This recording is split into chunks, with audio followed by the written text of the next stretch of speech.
Jamie? Eric, the heated debate over a community center and mosque that's planned to be built near Ground Zero showing no signs of cooling off. Oh, no.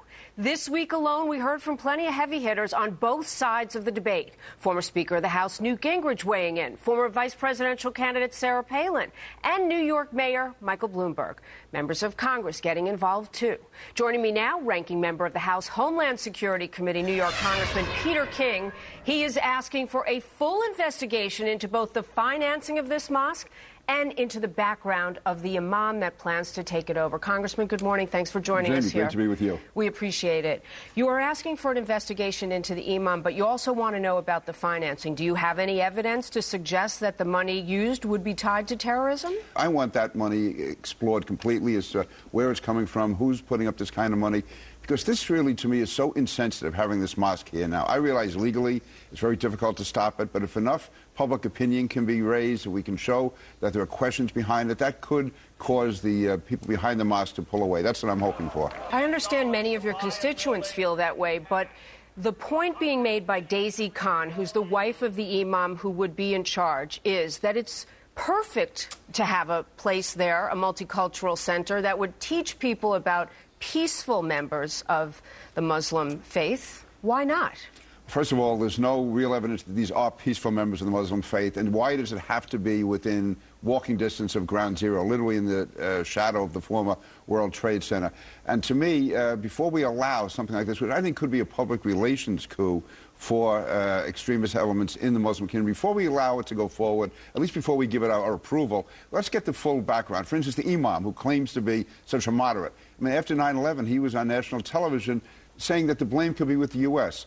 We have the fact that this same imam to this day refuses to say whether or not Hamas is a terrorist group.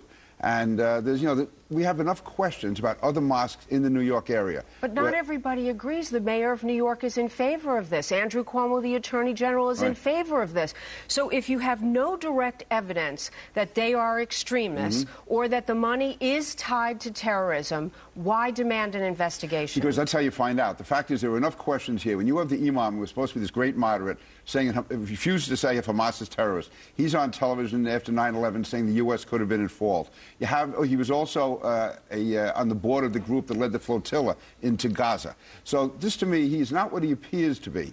Or he's not. He claims to be one thing and appears to be something else. So let's have this investigation. We owe it to the families. We owe it to. I have more than 150 neighbors, friends, constituents who were killed on September 11th. I see these families every day. What if it's located someplace else? We know there are hundreds of mosques in New York State alone. What if they go someplace other than Ground Zero? Would you have the same concerns? No, not at all. Really? Yes. Well, first of all, there's always concern. I believe that because there are such a number of mosques under surveillance, there's always a certain concern. On the other hand, there's hundreds of mosques. You can't stop mosques from being constructed, and we shouldn't.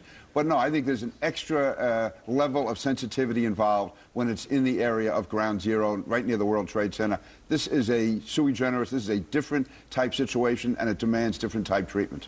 I guess, though, if we do this for a mosque, would we have to, for any religious organization building, do we have to expand our thinking and also our closer examination with respect to other religious institutions? There are many who are peaceful Muslims who would say it's discriminatory. Yeah, again, that's only if we have a moral equivalency. I'm saying here, the fact is right now we are threatened by Islamist terrorism. We're not being threatened by the Catholic Church or Jews or Protestants or Hindus. The fact is right now that we are threatened by Islamic terrorism, and there's a history of mosques being involved with Islamic terrorism, and we owe it to the relatives of those people who were killed to do a full investigation. Okay, say peaceful people come in and build a mosque near Ground Zero and you have no grounds to stop it.